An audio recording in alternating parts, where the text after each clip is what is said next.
ಈಗ 10ನೇ ಅಧ್ಯಾಯದಲ್ಲಿ 11ನೇ ಶ್ಲೋಕದ ತನಕ ನಿನ್ನೆ ಕಲ್ತ್ಕೊಂಡಿದ್ವಿ. ತೇಷಾಂ ಏವ ಅನುಕಂಪಾರ್ಥಂ ಅಂದರೆ ಅತ್ಯಂತ ದಯೆಯಿಂದ. ಅನುಕಂಪ ಅಂದರೆ ದಯೆ. ಯಾರಿಗೆ? ಭಗವಂತನಿಗೆ ಭಕ್ತರ ಮೇಲೆ ಅತ್ಯಂತವಾದ ದಯೆ. ಅವನು ಕರುಣಾಮೂರ್ತಿ. ಅವನಿಗೆ ಏನಂತ ದಯೆ ಅಂದರೆ, ಹೇಗಾದರೂ ಒಳ್ಳೆಯದಾಗಲಿ ಇವರಿಗೆ, ಹೇಗೋ ಗೊತ್ತಿದ್ದೋ ಗೊತ್ತಿಲ್ಲದೆಯೋ ಅಜ್ಞಾನದಲ್ಲಿ ಮುಳುಗೋಗಿದ್ದಾರೆ, ಸಂಸಾರದಲ್ಲಿ ಸಿಕ್ಕೊಂಡಿದ್ದಾರೆ, ಅವರನ್ನು ಬಿಡಿಸಬೇಕು ಎನ್ನುವ ಅತ್ಯಂತ ಅನುಕಂಪದಿಂದ ಏನು ಮಾಡ್ತಾನೆ? ಏನಕ್ಕೋಸ್ಕರ ಅನುಕಂಪ ಅಂದರೆ, ಅಹಂ ಅಜ್ಞಾನಜಂ ತಮಃ ನಾಶಯಾಮಿ. ಅಜ್ಞಾನಜನವಾದ ಅವಿವೇಕದಿಂದ ಹುಟ್ಟಿದ ಮಿಥ್ಯಾಪ್ರತ್ಯಯ ಎಂಬ ಮೋಹದ ಕತ್ತಲನ್ನು, ತಮಸ್ಸನ್ನು ನಾಶಗೊಳಿಸ್ಬೇಕು ಇವ್ರಿಗೆ, ಇವರು ನನ್ನ ಭಕ್ತರು ಅನ್ನುವ ಒಂದು ದಯೆಯಿಂದ ಅವನೇನು ಮಾಡ್ತಾನೆ? ನಾಶಯಾತ್ಮ ಭಾವಸ್ಥೋ, ಅವನು ನಮ್ಮ ಹೃದಯದಲ್ಲಿ ನಿಂತುಕೊಂಡು ನಮ್ಮಲ್ಲಿರ್ತಕ್ಕಂಥ ತಮೋಗುಣವನ್ನು, ಅಜ್ಞಾನವನ್ನು ನಾಶ ಮಾಡ್ತಾನೆ. ಹೇಗೆ ನಾಶ ಮಾಡ್ತಾನೆ? ಜ್ಞಾನದೀಪೇನ ಭಾಸ್ವತ. ನಮ್ಮ ಹೃದಯದಲ್ಲಿ ಈಗ ಏನಿದೆ? ಅಜ್ಞಾನವೆಂಬ ಕತ್ತಲಿದೆ. ಅದಕ್ಕೋಸ್ಕರ ಇಷ್ಟೆಲ್ಲ ತಾಪತ್ರಯಗಳು. ಅಲ್ಲಿ ಏನು ಬೇಕಾಗಿದೆ ಅಂದರೆ, ಆ ಕತ್ತಲನ್ನು ಹೋಗಿಸೋದಕ್ಕೆ ಜ್ಞಾನದ ದೀಪದ ಬೆಳಕು ಬೇಕಾಗಿದೆ. ಆದ್ದರಿಂದ ಜ್ಞಾನದೀಪೇನ ಭಾಸ್ವತ.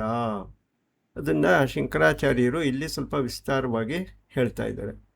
ಜ್ಞಾನದೀಪದಿಂದ ಎಂದರೆ ವಿವೇಕ ಪ್ರತ್ಯಯ ರೂಪವಾದ ಭಕ್ತಿಯಿಂದಾದ ಪ್ರಸನ್ನತೆ ಎಂಬ ಎಣ್ಣೆಯನ್ನು ಹಾಕಿ. ಇವಾಗ ಒಂದು ಜಾಗ ಇದೆ, ನಾವೊಂದು ದೀಪ ಹಚ್ತೀವಿ. ಆ ದೀಪನ ಗಾಳಿ ಬೀಸೋ ಕಡೆ ಇಟ್ಟರೆ ಬೀಸೋ ಗಾಳಿಗೆ ಅಲ್ಲಾಡ್ತಾ ಇರುತ್ತೆ, ಕೊನೆಗೊಂದ್ಸರಿ ಆರೇ ಹೋಗುತ್ತೆ. ಅದೇ ದೀಪನ ತೊಗೊಂಬಂದು ದೇವ್ರ ಮನೆ ಒಳಗಡೆ ಎಲ್ಲಿ ಗಾಳಿ ಬೀಸೋದಿಲ್ವೋ ಅಲ್ಲಿಟ್ಟಾಗ ಅಲ್ಲಿ ನಿಶ್ಚಲವಾಗಿ ಒಂದೇ ಸಮನೆ ಉರಿತಾ ಇರುತ್ತೆ. ಅದೇ ರೀತಿ ಕೂಡ ನಮ್ಮ ಮನಸ್ಸು ಇಂದ್ರಿಯ ವಿಷಯಗಳೆಂಬ ಗಾಳಿಗೆ ಸಿಕ್ಕಾಕ್ಕೊಂಡಾಗ ಹೊಯ್ದಾಡ್ತಾ ಇರುತ್ತೆ. ಅದೇ ಇಂದ್ರಿಯ ವಿಷಯಗಳಿಂದ ಬಿಡಿಸಿಕೊಂಡ ಮನಸ್ಸು ಹೇಗೆ ದೀಪವು ಗಾಳಿ ಇಲ್ಲದ ಕಡೆ ನಿಶ್ಚಲವಾಗಿ ನಿಂತಿರುತ್ತೋ, ಅದೇ ರೀತಿ ನಮ್ಮ ಮನಸ್ಸು ಕೂಡ ನಿಶ್ಚಲವಾಗಿ ನಿಂತ್ಕೊಳ್ಳುತ್ತೆ. ಅದನ್ನೇ ಒಂದು ಉದಾಹರಣೆಯ ಮೂಲಕವಾಗಿ ಇಲ್ಲಿ ಹೇಳ್ತಾ ಇದ್ದಾರೆ. ಇದರಲ್ಲಿ ದೀಪಕ್ಕೆ ಹಾಕುವ ಎಣ್ಣೆ ಅಂದರೆ ಯಾವುದು? ವಿವೇಕ ಪ್ರತ್ಯಯ, ಆತ್ಮಾನಾತ್ಮ ವಿವೇಕ. ಆತ್ಮವು ಯಾವುದು, ಅನಾತ್ಮವು ಯಾವುದು ಅನ್ನುವ ತಿಳಿದುಕೊಳ್ಳುವಂಥ ವಿವೇಕವೇ ಎಣ್ಣೆ. ನನ್ನ ಭಾವನೆಯಲ್ಲೇ ಇಟ್ಟಿರುವ ಹೆಚ್ಚಿನ ಅಭಿಮಾನವೆಂಬ ವಾಯುವಿನಿಂದ ಉರಿತಾ ಇದೆ. ಇವಾಗ ದೀಪ ಉರಿಯೋದಕ್ಕೆ ಗಾಳಿ ಬೇಕೇ ಬೇಕು. ಗಾಳಿ ಇಲ್ದಿರ ದೀಪ ಉರಿಯೋದಿಲ್ಲ. ಇಲ್ಲಿ ದೀಪ ಉರಿಯುವುದಕ್ಕೆ ಅಂದರೆ ಜ್ಞಾನದ ದೀಪಕ್ಕೆ ವಾಯು ಯಾವುದಪ್ಪ ಅಂದರೆ ಭಕ್ತಿ. ಆ ಭಗವಂತನಲ್ಲಿ ನಮಗಿರುವ ಭಕ್ತಿಯೇ ವಾಯು. ಹಾಗೇ ಒಂದು ದೀಪಕ್ಕೆ ಬತ್ತಿಯನ್ನು ಹಾಕಿದ್ದಾನೆ ಭಗವಂತ. ಏನು ಅಂದರೆ ಅದು ಬ್ರಹ್ಮಚರ್ಯವೇ ಮುಂತಾದ ಸಾಧನಗಳ ಸಂಸ್ಕಾರವುಳ್ಳ ಪ್ರಜ್ಞೆ, ಅಂದರೆ ಸತ್ಸಂಗವೇ ಬತ್ತಿ. ಆ ಸತ್ಸಂಗದಿಂದ ಸಂಸ್ಕಾರ ಆಗುತ್ತೆ. ನಮ್ಮ ಮನಸ್ಸು, ನಮ್ಮ ಬುದ್ಧಿ ಇವೆಲ್ಲ ಸಂಸ್ಕಾರ ಆಗುತ್ತೆ. ಸಂಸ್ಕಾರ ಅಂದ್ರೇನು? ಒಂದು ವಸ್ತುವಿನಲ್ಲಿರುವ ಕೊಳೆಯನ್ನು ತೆಗೆದು ಅದನ್ನು ಶುಭ್ರ ಮಾಡಿ ಹೊಳೆಯುವಂತೆ ಮಾಡೋದೇ ಸಂಸ್ಕಾರ. ಅದೇ ರೀತಿ ನಮ್ಮ ಮನಸ್ಸಲ್ಲಿರುವ ಕೊಳೆಯನ್ನೆಲ್ಲ ತೆಗೆದು ಹಾಕಿ ಅದು ಜ್ಞಾನದ ದೀಪದಂತೆ ಹೊಳೆಯುತ್ತಾ ಇರಬೇಕು. ಆ ರೀತಿ ಮಾಡುವುದಕ್ಕೆ ಸಂಸ್ಕಾರ ಅಂತ ಹೆಸರು. ಆ ಸಂಸ್ಕಾರ ಯಾವುದಪ್ಪ ಅಂದರೆ ಸತ್ಸಂಗವೇ ಸಂಸ್ಕಾರ.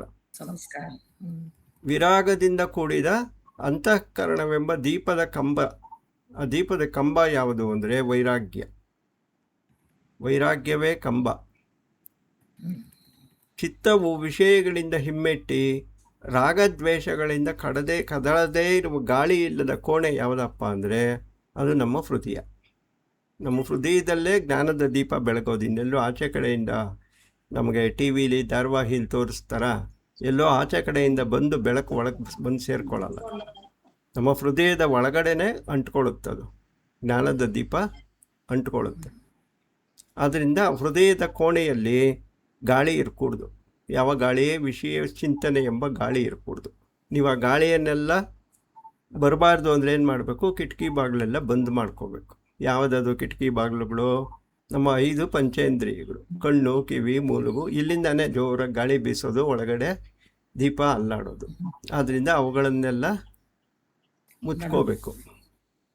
ಆಮೇಲೆ ಈ ರೀತಿ ಎಲ್ಲ ಮಾಡಿಕೊಂಡಾಗ ಅಲ್ಲೊಂದು ಜ್ಯೋತಿ ಬೆಂಕಿ ಅಂಟ್ಕೊಳುತ್ತದು. ಅದು ಯಾವುದು ಅಂದರೆ ಏಕಾಗ್ರತೆ ಎಂಬ ಧ್ಯಾನ. ಆ ಏಕಾಗ್ರತೆ ಎಂಬ ಧ್ಯಾನದಿಂದ ಜ್ಞಾನದ ದೀಪ ಹಚ್ಕೊಳ್ಳುತ್ತೆ. ಅದರಿಂದ ಏನು ಅಂದರೆ ಮೋಹದ ಕತ್ತಲೆ ನಾಶವಾಗುತ್ತೆ. ನಾನು ಇಷ್ಟೆಲ್ಲ ನನ್ನ ಭಕ್ತರಿಗೆ ಮಾಡ್ತೀನಿ ಅಂತ ಭಗವಂತ ಇಲ್ಲಿ ಹೇಳ್ತಾ ಇದ್ದಾನೆ. ನಮ್ಮ ಹೃದಯದಲ್ಲಿ ನಿಂತ್ಕೊಂಡು ನಮ್ಮ ಹೃದಯದಲ್ಲಿ ಜ್ಞಾನದ ದೀಪವನ್ನು ಹೊಚ್ಚಿಸಿ ಆ ಬೆಳಕಿನಿಂದ ಅಜ್ಞಾನವೆಂಬ ಬೆಳಕನ್ನು ಕಳಿತೀನಿ ಅಂತ ಭಗವಂತ ಈ ಶ್ಲೋಕದಲ್ಲಿ ಹೇಳ್ತಾ ಇದ್ದಾರೆ.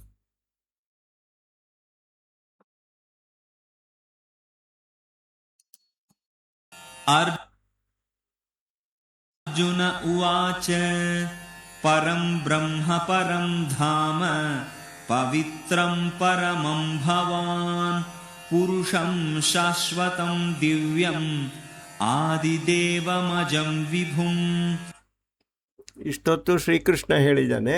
ಈಗ ಅರ್ಜುನ ಮಾತಾಡೋದಕ್ಕೆ ಶುರು ಮಾಡ್ತಾನೆ. ಇಷ್ಟೊತ್ತು ಇವನು ಹೇಳ್ತಾ ಇದ್ನಲ್ಲ, ನಾನೇ ಪರಬ್ರಹ್ಮ, ನಾನೇ ಪರಂ ಧಾಮ, ನನ್ನಿಂದಲೇ ಜಗತ್ತು ಸೃಷ್ಟಿಯಾಗುತ್ತೆ, ನನ್ನಲ್ಲಿಯೇ ಇರುತ್ತೆ, ಕೊನೆಯಲ್ಲಿ ಯುಗದ ಆದಿಯಲ್ಲಿ ನನ್ನನ್ನೇ ಬಂದು ಸೇರಿಕೊಳ್ಳುತ್ತೆ, ಅಜ್ಞಾನದಲ್ಲಿರೋರಿಗೆ ಜ್ಞಾನದ ದೀಪವನ್ನು ಹೃದಯದಲ್ಲಿ ಹಚ್ಚೋನು ನಾನೇ, ಈ ರೀತಿಯೆಲ್ಲ ಹೇಳ್ತಾ ಇದ್ನಲ್ಲ. ಈಗ ಅರ್ಜುನ ಮಾತಾಡೋದಕ್ಕೆ ಶುರು ಮಾಡ್ತಾನೆ. ಅರ್ಜುನ ಕೃಷ್ಣನ ಕುರಿತು ಹೇಳ್ತಾ ಇದ್ದಾನೆ. ಪರಂ ಬ್ರಹ್ಮ, ಕೃಷ್ಣ ನೀನು ಪರಬ್ರಹ್ಮವು, ಪರಮಾತ್ಮನು. ಅಂದರೆ ಎಲ್ಲ ಸೃಷ್ಟಿಗೂ ಯಾವುದು ಒಂದು ಮೂಲ ಇದೆ, ಯಾವುದನ್ನು ನಾವು ಅಕ್ಷರ ಅಂತ ಕರಿತೀವಿ, ಆ ಪರಬ್ರಹ್ಮವು ನೀನೇ. ಪರಂಧಾಮ, ಪರಂಧಾಮ ಅಂದರೆ ಹೆಚ್ಚಿನ ತೇಜಸ್ಸು. ಈಗ ಎಷ್ಟೋ ಬೆಳಕಿದೆ ಜಗತ್ತಲ್ಲಿ, ಸೂರ್ಯನ ಬೆಳಕಿದೆ, ಚಂದ್ರನ ಬೆಳಕಿದೆ, ನಕ್ಷತ್ರಗಳ ಬೆಳಕಿದೆ. ಎಲ್ಲಕ್ಕಿಂತಲೂ ಹೆಚ್ಚಿನ ಬೆಳಕು ಯಾವುದಪ್ಪ ಅಂದರೆ ಆ ಪರಬ್ರಹ್ಮನಲ್ಲಿರ್ತಕ್ಕಂಥ ಜ್ಞಾನದ ಬೆಳಕೆ. ಆದ್ದರಿಂದ ಅದು ಪರಂಧಾಮ. ಪವಿತ್ರಂ ಪರಮಂ ಭವಾನ್, ಇದು ಅತ್ಯಂತ ಪವಿತ್ರನಾದವನು ನೀನು. ಯಾಕೆ ಅಂದರೆ ಅಜ್ಞಾನವೆಂಬ ಕತ್ತಲೆಯನ್ನು ನಾಶ ಮಾಡಿ, ಪಾಪಗಳನ್ನು ನಾಶ ಮಾಡಿ ಪುಣ್ಯವಂತರನ್ನಾಗಿ ಮಾಡುವಂಥ ಶಕ್ತಿ ಇರೋನು. ಆದ್ದರಿಂದ ನೀನು ಅತ್ಯಂತ ಪವಿತ್ರವಾದವನು. ಪುರುಷಂ ಶಾಶ್ವತಂ, ನೀನು ಶಾಶ್ವತನಾದ ಪುರುಷನು. ಏಕೆ ಅಂದರೆ ಅವನಿಗೆ ಜನ್ಮರಹಿತನವನು, ಅವನಿಗೆ ಹುಟ್ಟು ಇಲ್ಲ, ಸಾವೂ ಇಲ್ಲ. ಆದ್ದರಿಂದ ಅವನು ಶಾಶ್ವತನಾದ ಪುರುಷನು. ದಿವ್ಯಂ ಆದಿದೇವಂ ಅಜಂ, ಅಂದರೆ ದಿವ್ಯವಾದ ಅಂದರೆ ಸ್ವರ್ಗದಲ್ಲಿರುವ ಆದಿದೇವನು ನೀನು. ಅಂದರೆ ಎಲ್ಲ ದೇವತೆಗಳಿಗಿಂತಲೂ ಮೂಲ ದೇವತೆ ಯಾರಪ್ಪ ಅಂದರೆ ಆ ಪರಬ್ರಹ್ಮವೇ. ಅಂದರೆ ಎಲ್ಲ ದೇವತೆಗಳಿಗೂ ಮೂಲ ಆ ಪರಬ್ರಹ್ಮವೇ. ಆದ್ದರಿಂದ ನೀನು ಆದಿದೇವ, ಆದಿದೇವಂ, ಅಜಂ, ಅಜನ್, ವಿಭುಂ. ವಿಭು ಅಂದರೆ ವ್ಯಾಪನಶೀಲ.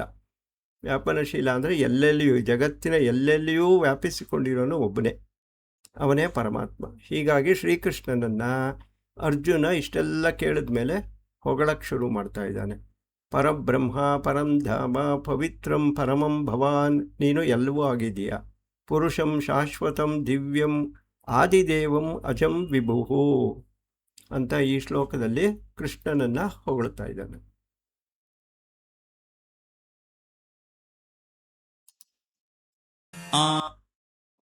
ಆಹುಸ್ತ್ವಾಂ ಋಷಯಃ ಸರ್ವೇ ದೇವರ್ಷಿರ್ನಾರದಸ್ತಥಾ ಅಸಿತೋ ದೇವಲೋ ವ್ಯಾಸಃ ಸ್ವಯಂ ಚೈವ ಬ್ರವೀಷಿ ಮೇ. ಓಹೋ, ಹೀಗೆಲ್ಲ ಹೇಳ್ತಾ ಇರೋದು ಯಾರು? ನಾನಲ್ಲ ಕೃಷ್ಣ, ಇದನ್ನೆಲ್ಲ ನಾನು ಹೇಳ್ತಾ ಇಲ್ಲ. ಅಹುಹು ಸ್ತ್ವಾಂ ಋಷಯಃ, ಎಲ್ಲ ಋಷಿಗಳು, ನೀನು ಸೃಷ್ಟಿ ಮಾಡಿದ್ದೆಲ್ಲ ಸಪ್ತ ಋಷಿಗಳು, ಅವರಲ್ಲಿ ವಶಿಷ್ಠರೇ ಮೊದಲಾದ ಎಲ್ಲ ಋಷಿಗಳು ಹೀಗೆ ಹೇಳ್ತಾ ಇದ್ದಾರೆ. ಆ ಪರಬ್ರಹ್ಮ ವಸ್ತುವೇ ಶ್ರೀಕೃಷ್ಣ, ಶ್ರೀಕೃಷ್ಣನೇ ಪರಬ್ರಹ್ಮ ವಸ್ತು ಅಂತ ಹೇಳ್ತಾ ಇದ್ದಾರೆ, ತಿಳಿಸ್ತಾ ಇದ್ದಾರೆ. ದೇವರ್ಷಿರ್ ನಾರದಸ್ತತಾ, ದೇವರ್ಷಿಯಾದ ನಾರದರು ಕೂಡ ಹಾಗೆ ಹೇಳ್ತಾ ಇದ್ದಾರೆ. ಕೃಷ್ಣ ನೀನೇ ಪರಂಧಾಮ, ನೀನೇ ಪರಮಾತ್ಮ ಅಂತ ಹೇಳ್ತಾ ಇದ್ದಾರೆ. ಹಾಗೆಯೇ ಅಸಿತೋ ದೇವಲೋ, ಅಸಿತರು ಮತ್ತು ದೇವಲರು ಅಂದರೆ ಅವರು ಋಷಿಗಳೇ. ಅಸಿತೋ ದೇವಲೋ, ಅಸಿತರು ದೇವಲರು ಅವರೂ ಕೂಡ ಹೀಗೆ ಹೇಳ್ತಾ ಇದ್ದಾರೆ. ವ್ಯಾಸ, ಮಹಾಭಾರತವನ್ನು ಬರೆದಂಥ, ವೇದಗಳನ್ನು ವಿಂಗಡಿಸಿದಂಥ, ಬ್ರಹ್ಮಸೂತ್ರವನ್ನು ಬರೆದಂಥ ವ್ಯಾಸರು ಅವರೂ ಕೂಡ ಹೀಗೆ ಹೇಳ್ತಾ ಇದ್ದಾರೆ. ಸ್ವಯಂ ಚೈವ ಬ್ರವೀಷಿ ಮೇ, ನೀನು ಕೂಡ ಹಾಗೆ ಹೇಳ್ತಾ ಇದ್ದೀಯ. ಆದ್ದರಿಂದ ಎಲ್ಲರೂ ಕೂಡ ಏನಂತ ಹೇಳ್ತಾ ಇದ್ದಾರೆ, ಶ್ರೀಕೃಷ್ಣನೇ ಪರಬ್ರಹ್ಮ, ಶ್ರೀಕೃಷ್ಣನೇ ಅಕ್ಷರ, ಅವರಿಗಿಂತಲೂ ಹೆಚ್ಚಿದ್ದು ಏನೂ ಇಲ್ಲ ಅಂತ ಎಲ್ಲರೂ ಕೂಡ ಹೇಳ್ತಾ ಇದ್ದಾರೆ.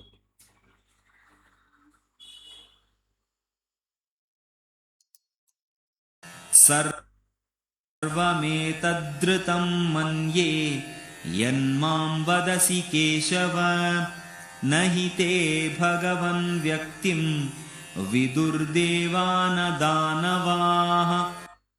ಹೀಗೆ ಎಲ್ಲರೂ ಹೇಳ್ತಾ ಇದ್ಮೇಲೆ ಇನ್ನು ನಾನೇನು ಹೇಳೋದೇನಿದೆ ಕೇಶವ? ಸರ್ವಂ ಏತದ್ ಋತಂ, ಋತಂ ಅಂದರೆ ಸತ್ಯನೇ. ಸರ್ವಂ ಏತದ್ ಋತಂ, ಇವರೆಲ್ಲರೂ ಏನು ಹೇಳ್ತಾ ಇದ್ದಾರೆ ಅವೆಲ್ಲವನ್ನು ಕೂಡ ನಿಜ ಅಂತ ನಾನು ನಂಬುತ್ತೀನಿ. ಋತಂ ಮನ್ಯೇ ಯನ್ಮಾನ್ ವದಸಿ ಕೇಶವ, ಕೇಶವ ಏನೇನು ಇವರೆಲ್ಲ ಹೇಳ್ತಾ ಇದ್ದಾರೆ ನಿನ್ನ ವಿಷಯದಲ್ಲಿ, ನೀನೇ ಪರಬ್ರಹ್ಮ ಅಂತ ಹೇಳ್ತಾ ಇದ್ದಾರಲ್ಲ, ಅದನ್ನು ನಾನು ಸತ್ಯವೆಂದೇ ತಿಳಿಯುತ್ತೇನೆ. ನಹಿತೆ ಭಗವನ್ ವ್ಯಕ್ತಿಂ ವಿದುರ್ದೇವಾನ ದಾನವಾಹ, ಅಂದರೆ ನಹಿತೆ ಭಗವನ್ ವ್ಯಕ್ತಿಂ, ನಿನ್ನ ಉತ್ಪತ್ತಿಯನ್ನು, ಅಂದರೆ ನೀನು ಹೇಗೆ ಸೃಷ್ಟಿಯಾದೆ, ಪರಬ್ರಹ್ಮವು ಹೇಗೆ ಸೃಷ್ಟಿಯಾಯಿತು ಅಂತ ದೇವತೆಗಳಾಗಲಿ ದಾನವರಾಗಲಿ ಯಾರೂ ಗೊತ್ತಿಲ್ಲ, ಯಾರೂ ತಿಳಿಯರು, ಯಾರಿಗೂ ಗೊತ್ತಿಲ್ಲ. ಏಕೆ ಅಂದರೆ ಆ ದೇವತೆಗಳೇ ಮೊದಲಾದಿರುವುದು ನೀನು ಆದಿಯಾಗಿರುವೆ. ಶ್ರೀಕೃಷ್ಣ ತಾನೇ ಮೊದಲ ಶ್ಲೋಕದಲ್ಲಿ ಹೇಳಿದ್ನಲ್ಲ, ನಾನು ಎಲ್ಲರಿಗಿಂತಲೂ ಮೊದಲೇ ಹುಟ್ಟಿದ್ರಿಂದ ನನ್ನ ಹುಟ್ಟನ್ನು ಯಾರೂ ನೋಡಿಲ್ಲ, ಯಾರೂ ನೋಡಿ ತಿಳಿದುಕೊಂಡಿಲ್ಲ. ಹೇಗೆ ನಮ್ಮ ತಂದೆ ತಾಯಿಗಳ ಹುಟ್ಟನ್ನು ನಾವು ನೋಡೋದಕ್ಕೆ ಸಾಧ್ಯವಿಲ್ವೋ, ಆದರೆ ಕೇಳಿ ಅದನ್ನು ಸತ್ಯ ಅಂತ ನಂಬಿ ತಿಳ್ಕೊತೀವಲ್ಲ, ಹಾಗೇ ಆ ಭಗವಂತನನ್ನು ಅರ್ಜುನನ್ ಕೂಡ ನೋಡಿಲ್ಲ. ಆದರೂ ಕೂಡ ವ್ಯಾಸರಿರಬಹುದು, ಅಸಿಲ ದೇವಲರು ಇರಬಹುದು, ನಾರದ ಮಹರ್ಷಿಗಳಿರ್ಬೋದು, ಎಲ್ಲರೂ ಕೂಡ ಅವನೇ ಪರಬ್ರಹ್ಮ ಅಂತ ಹೇಳಿದ ಮೇಲೆ ನಾನೂ ಕೂಡ ತಂದೆ ತಾಯಿಗಳನ್ನು ಹೇಗೆ ನಂಬುತ್ತೀನೋ ಹಾಗೆ ನಿನ್ನನ್ನು ನಾನು ಕೂಡ ಪರಬ್ರಹ್ಮವೆಂದು ನಂಬುತ್ತಾ ಇದ್ದೀನಿ ಅಂತ ಹೇಳ್ತಾ ಇದ್ದ.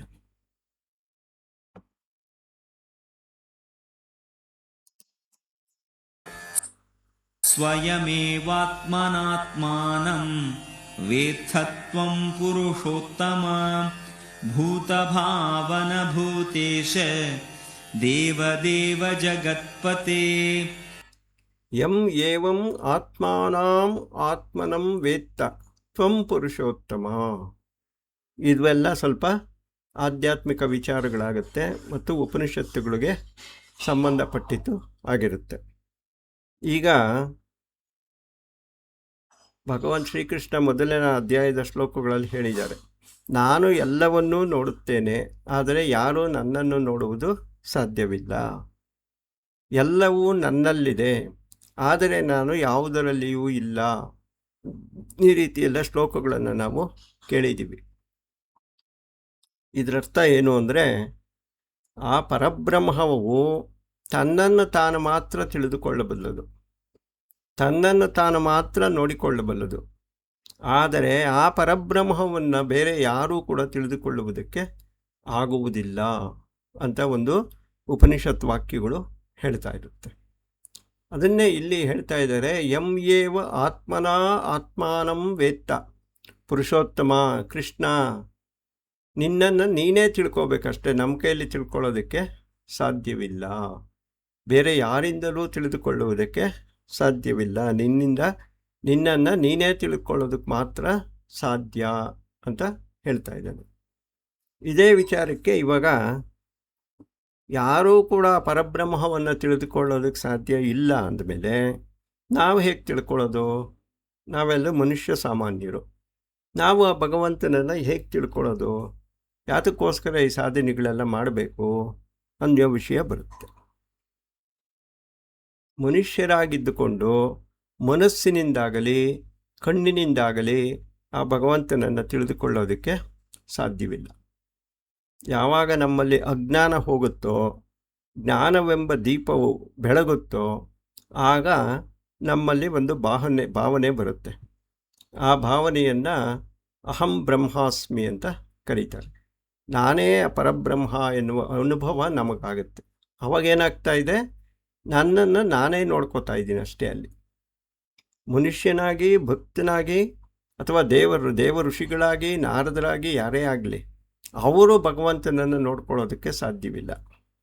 ಆದರೆ ಅವರೇ ತಪಸ್ಸಿನ ಮೂಲಕ ಕಲ್ಮಶಗಳನ್ನೆಲ್ಲ ಕಳೆದುಕೊಂಡು ಶುದ್ಧವಾದ ಸತ್ವಗುಣವನ್ನು ಸಂಪಾದನೆ ಮಾಡಿಕೊಂಡ್ರೆ, ನಮ್ಮ ಹೃದಯದಲ್ಲಿ ಜ್ಞಾನದ ದೀಪವು ಬೆಳಗದಾಗ ನಮಗೇನಂತಪ್ಪ ಒಂದು ಸತ್ಯ ಗೊತ್ತಾಗುತ್ತೆ ಅಂದರೆ, ಅಹಂ ಬ್ರಹ್ಮಾಸ್ಮಿ, ಆ ಪರಬ್ರಹ್ಮ ಸ್ವರೂಪವು ನಾನೇ ಆಗಿರುವೆನು ಅಂತ ಗೊತ್ತಾಗುತ್ತೆ. ಆಗ ನನ್ನನ್ನು ನಾನೇ ತಿಳ್ಕೊತೀನಿ. ಅದು ನಾನು ಸತ್ಚಿತ್ ಆನಂದ ಸ್ವರೂಪನಾದ ಬ್ರಹ್ಮವೇ ಆಗಿರುವೆನು ಅನ್ನುವಂಥ ಒಂದು ಉತ್ಕೃಷ್ಟವಾದ ಉಪನಿಷತ್ ವಾಕ್ಯಗಳನ್ನು ಇಲ್ಲಿ ಸರಳವಾಗಿ ಹೇಳೋದಕ್ಕೆ ಪ್ರಯತ್ನ ಪಟ್ಟಿದ್ದಾರೆ. ಆದ್ದರಿಂದ ಮಿಗಿಲಿಲ್ಲದ ಜ್ಞಾನ, ಐಶ್ವರ್ಯ, ಬಲ ಮುಂತಾದ ಶಕ್ತಿಗಳುಳ್ಳ ಈಶ್ವರನೆಂದು ಯಾರು ತಿಳ್ಕೋಬೇಕು? ಬೇರೆ ಯಾರ ಕೈಲೂ ತಿಳ್ಕೊಳಕ್ಕಾಗಲ್ಲ. ನಿನ್ನನ್ನು ನೀನೇ ತಿಳ್ಕೋಬೇಕು. ಹಾಗಾದರೆ ನಾವು ತಿಳ್ಕೋಬೇಕು ಅಂದರೆ ಏನು ಮಾಡಬೇಕು? ಕಲ್ಮಶಗಳನ್ನು ಕಳ್ಕೊಂಡು ನಾವು ಬ್ರಹ್ಮಸ್ವರೂಪರೇ ಆದಾಗ ನಮಗೆ ನಾವು ಕಾಣಿಸ್ಕೋತೀವಿ. ಭೂತಭಾವನ, ಭೂತಗಳನ್ನು ಉಂಟು ಮಾಡುವವನು ಭೂತಭಾವನ. ಭೂತೇಶ, ಭೂತೇಶ ಅಂದರೆ ಭೂತಗಳನ್ನು ಆಳುವವನು. ಈಶ ಅಂದರೆ ಒಡೆಯ. ಭೂತಗಳು ಅಂದರೆ ಈ ಸ್ಥಾವರ ಜಂಗಮಾತ್ಮಕವಾದ ಎಲ್ಲ ಶರೀರಗಳನ್ನು ಭೂತಗಳು ಅಂತ ಕರೀತಾರೆ. ಒಂದು ಮರ ಇರ್ಬೋದು, ಗಿಡ ಇರ್ಬೋದು, ಈ ಶರೀರ ಇರ್ಬೋದು, ಒಂದು ಆನೆ ಶರೀರ ಇರ್ಬೋದು, ಒಂದು ಇರುವೆ ಶರೀರ ಇರ್ಬೋದು, ಇವೆಲ್ಲವೂ ಕೂಡ ಭೂತಗಳು ಅಂತ ಕರೀತಾರೆ.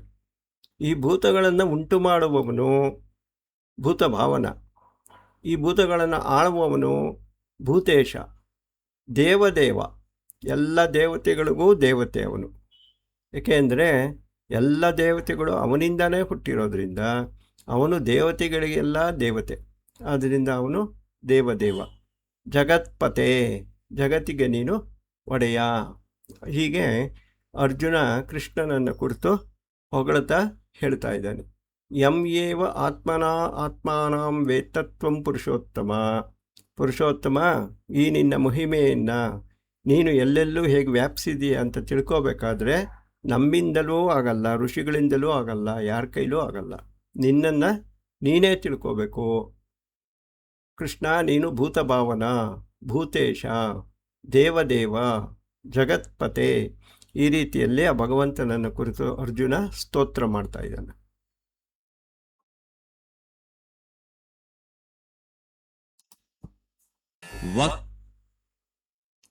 ವಕ್ತುಮರ್ಹಸ್ಯ ಶೇಷೇಣ ದಿವ್ಯಾ ಹ್ಯಾತ್ಮವಿಭೂತಯಃ ಯಾಭಿರ್ವಿಭೂತಿಭಿರ್ಲೋಕಾನಿ ಮಾಂಸ್ತ್ವಂ ವ್ಯಾಪ್ಯ ತಿಷ್ಠಸಿ.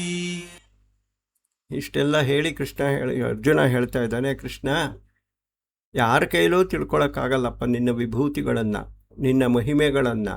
ನಿನ್ನನ್ನು ನೀನೇ ತಿಳ್ಕೊಬೇಕಷ್ಟೆ. ಆದ್ದರಿಂದ ಆ ನಿನ್ನ ಎಲ್ಲ ಮಹಿಮೆಗಳನ್ನು ನೋಡಿ ಕೇಳಿ ನನ್ನ ಕೈಲಿ ತಿಳ್ಕೊಳ್ಳೋದಕ್ಕೆ ಆಗಲ್ಲ. ಆದ್ದರಿಂದ ನೀನೇ ಒಂದ್ಸರಿ ನನಗೆ ಹೇಳಿಬಿಡು.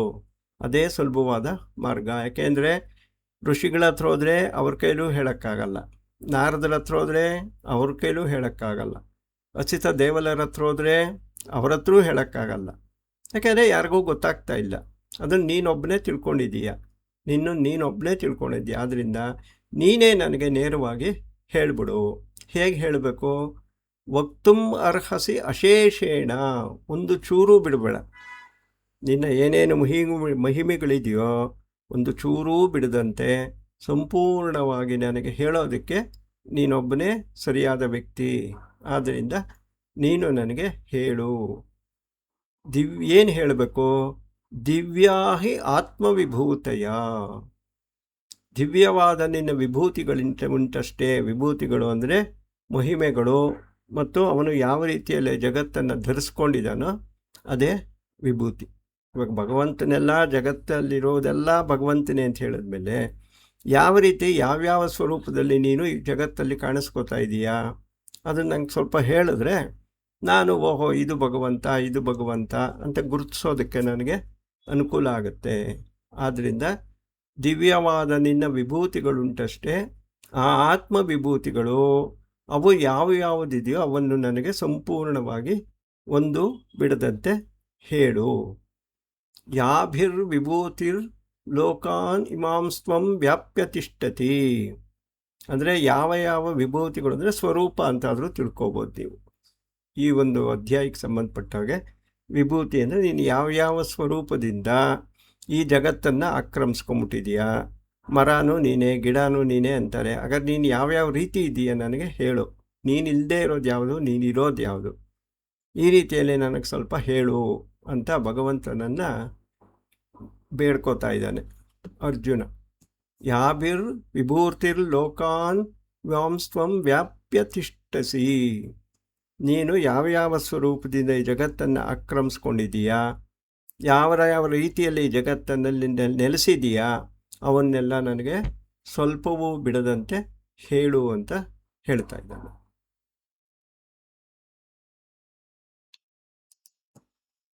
ಕಥಂ ವಿದ್ಯಾಮಹಂ ಯೋಗಿಸ್ತ್ವಾಂ ಸದಾ ಪರಿಚಿಂತಯನ್ ಕೇಷು ಕೇಷು ಚ ಭಾವೇಷು ಚಿಂತ್ಯೋಸಿ ಭಗವನ್ಮಯ. ಈಗ ಹಿಂದಿನ ಶ್ಲೋಕಗಳಲ್ಲಿ ಕೃಷ್ಣ ಏನು ಹೇಳಿದ್ದ? ಅನನ್ಯಾಶ್ಚಿಂತಯಂತೋ ಮಾಂ ಯೇ ಜನಾಃ ಪರ್ಯುಪಾಸತೆ ತೇಷಾಂ ನಿತ್ಯಾಭಿಯುಕ್ತಾನಾಂ ಯೋಗಕ್ಷೇಮಂ ವಹಾಮ್ಯಹಂ ಅಂತ ಹೇಳಿದ್ದ. ಅಂದರೆ ಅನುಕಾಲವೂ ಕೂಡ, ಮರಣ ಸಮಯದಲ್ಲಿಯೂ ಕೂಡ ಯಾರು ನನ್ನನ್ನೇ ಚಿಂತನೆ ಮಾಡ್ತಾ ಇರ್ತಾರೋ ಅವರು ಬಂದು ನನ್ನನ್ನೇ ಸೇರ್ಕೋತಾರೆ ಅಂತ ಮೊದಲು ಕೃಷ್ಣ ಹೇಳಿದ್ದ. ನಾವು ಕೂಡ ಗೊತ್ತಿದೆ ನಮಗೆ. ಈಗ ಯಾವ ಸ್ವರೂಪದಲ್ಲಿ ಶ್ರೀಕೃಷ್ಣನನ್ನು ಚಿಂತನೆ ಮಾಡಬೇಕು? ಪರಬ್ರಹ್ಮ ಸ್ವರೂಪದಲ್ಲಿ ಚಿಂತನೆ ಮಾಡೋದು ಒಂದು. ಈಗ ನನಗೆ ಪರಬ್ರಹ್ಮ ಸ್ವರೂಪದಲ್ಲಿ ಚಿಂತನೆ ಮಾಡುವಷ್ಟು ಸಾಮರ್ಥ್ಯ, ಶಕ್ತಿ ನನಗೆ ಇಲ್ಲ. ಹಾಗಿರುವಾಗ ನಿನ್ನನ್ನು ಯಾವ ಸ್ವರೂಪದಲ್ಲಿ ಧ್ಯಾನ ಮಾಡ್ಕೊಂಡು ನಾನಿರಬೇಕು? ಸದಾ ಕಾಲವು ಕಥಂ ವಿದ್ಯಾಮಹಂ ಯೋಗಿಸ್ತ್ವಾಂ ಸದಾ ಪರಿಚಂತೆಯನ್. ಸದಾ ಕಾಲ ನಿನ್ನನ್ನೇ ಚಿಂತನೆ ಮಾಡಬೇಕು ಅಂದರೆ ಪರಬ್ರಹ್ಮ ಚಿಂತನೆ ಒಂದು ಮಾರ್ಗ. ಅದು ನನ್ನ ಕೈಲಿ ಆಗ್ತಾ ಇಲ್ಲ ಅಂದರೆ ನಾನು ಬೇರೆ ಯಾವ ರೂಪಗಳಿಂದ ನಿನ್ನನ್ನು ಚಿಂತನೆ ಮಾಡ್ತಾ ಇರಬೇಕು. ಕೇಷು ಕೇಷು ಚ ಭಾವೇಷು ಚಿಂತಃ ಅಸಿ ಭಗವನ್ಮಯ. ಭಗವಂತನೇ, ಯಾವ ಭಾವಗಳಲ್ಲಿ ಅಂದರೆ ವಸ್ತುಗಳಲ್ಲಿ ನಿನ್ನನ್ನು ನಾನು ಚಿಂತಿಸಬೇಕು, ಯಾವ ಸ್ವರೂಪಗಳಲ್ಲಿ ನಿನ್ನನ್ನು ನಾನು ಚಿಂತಿಸಬೇಕು, ಹೇಗೆ ಧ್ಯಾನಿಸಬೇಕು, ಮರಣ ಸಮಯದಲ್ಲೂ ಕೂಡ ಯಾವ ಚಿಂತನೆಯಲ್ಲಿ ನಾನು ಇರಬೇಕು, ಯಾವ ರೀತಿಯಲ್ಲಿ ಮಾಡಿದರೆ ನನಗೆ ಮೋಕ್ಷ ಪ್ರಾಪ್ತಿ ಆಗುತ್ತೆ, ಅಂದರೆ ಅದೇ ಶ್ರೇಯಸ್ಸು ಅಂತ ನನಗೆ ಕೃಷ್ಣ ವಿವರಿಸಿ ನಿಧಾನವಾಗಿ ಹೇಳು ಅಂತ ಹೇಳ್ತಾ ಇದ್ದಾನೆ.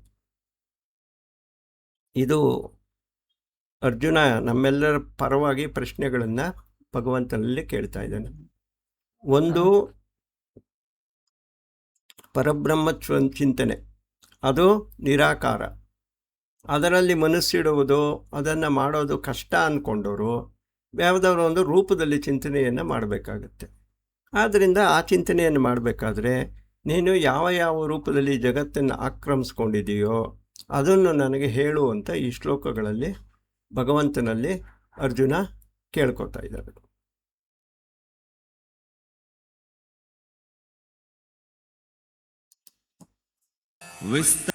ವಿಸ್ತರೇಣಾತ್ಮನೋ ಯೋಗಂ ವಿಭೂತಿಂ ಚ ಜನಾರ್ದನ ಭೂಯಃ ಕಥಯ ತೃಪ್ತಿರ್ಹಿ ಶೃಣ್ವತೋ ನಾಸ್ತಿ ಮೇ ಮೃತಂ.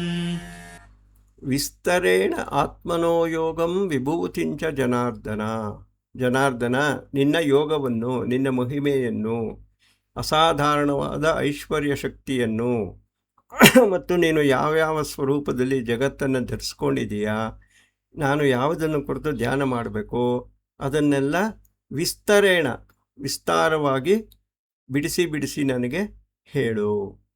ಭೂಯಃ ಕಥಯಃ, ಹೇಳಿದೀಯ ನೀನು, ನಾನೇನು ಇವಾಗ ಹೇಳೇ ಇಲ್ಲ, ನೀನು ಇವಾಗ ಹೇಳು ಅಂತ ಕೇಳ್ತಾ ಇಲ್ಲ. ನೀನು ನನಗೆ ಬೇಕಾದಷ್ಟು ಸರಿ ಇದನ್ನು ಹೇಳಿದೀಯ. ಆದರೂ ಕೂಡ ತೃಪ್ತಿರ್ಹಿ ಶೃಣ್ವತೋ ನಾಸ್ತಿ ಮೇ ಅಮೃತಂ. ಈ ನಿನ್ನ ಅಮೃತ ಸಮಾನವಾದ ಮಾತುಗಳನ್ನು ನನಗೆ ಎಷ್ಟು ಕೇಳಿದ್ರೂ ತೃಪ್ತಿ ಆಗ್ತಾ ಇಲ್ಲ. ಆದ್ದರಿಂದ ತಿರ್ಗಾ ಒಂದು ಸರಿ ಕೇಳ್ತಾ ಇದ್ದೀನಿ, ಇನ್ನೊಂದು ಸರಿ ನನಗೋಸ್ಕರ ಹೇಳಿಬಿಡು. ಹೇಳಿದೀಯ ನೀನು ಬೇಕಾದಷ್ಟು ಸರಿ ಈ ಅಧ್ಯಾಯಗಳಲ್ಲೇ ಹೇಳಿದೀಯ. ಆದರೂ ಕೂಡ ನಿನ್ನ ಈ ಒಂದು ಅಮೃತ ಸಮಾನವಾದ ಮಾತನ್ನು ಎಷ್ಟು ಕೇಳಿದ್ರೂ ನನಗೆ ತೃಪ್ತಿ ಆಗ್ತಾ ಇಲ್ಲ. ಆದ್ದರಿಂದ ಭೂಯಃ ಕೃತಯಃ ತೃಪ್ತಿರ್ಹಿ ಶೃಣ್ವತೋ ನಾ ಅಸ್ತಿ ಮೇ ಅಮೃತಂ, ನನಗೆ ತೃಪ್ತಿನೇ ಆಗ್ತಾ ಇಲ್ಲ. ಆದ್ದರಿಂದ ನಿನ್ನ ಮಾತಲ್ಲಿ, ನಿನ್ನ ಬಾಯಲ್ಲೇ ಇನ್ನೊಂದು ಸರಿ ನಿನ್ನ ವಿಭೂತಿಯನ್ನು ಕೇಳಿ ತಿಳ್ಕೋಬೇಕು ಅಂತ ಆಸೆ. ಆದ್ದರಿಂದ ಕೃಷ್ಣ ಹೇಳು ಅಂತ ಕೇಳ್ತಾ ಇದ್ದೇನೆ. ಇನ್ನು ಮುಂದಿನ ಶ್ಲೋಕಗಳಲ್ಲಿ ಕೃಷ್ಣ ಏನು ಮಾಡ್ತಾನೆ, ಯಾವ ಯಾವ ಸ್ವರೂಪದಿಂದ ಈ ಜಗತ್ತಲ್ಲಿ ಧರಿಸ್ಕೊಂಡಿದ್ದಾನೆ, ಯಾವ ಯಾವ ಸ್ವರೂಪದಲ್ಲಿ ನಾವು ಅವನ ಚಿಂತನೆ ಮಾಡಬಹುದು, ಇವೆಲ್ಲವನ್ನು ಕೂಡ ಮುಂದೆ ನಿಧಾನವಾಗಿ ಈ ಅಧ್ಯಾಯದಲ್ಲಿ ಕೃಷ್ಣ ಹೇಳಿಕೊಂಡು ಬರ್ತಾನೆ. ಈಗ ಪ್ರಶ್ನೋತ್ತರ ಇದ್ದರೆ ತಗೊಳ್ಳಿ.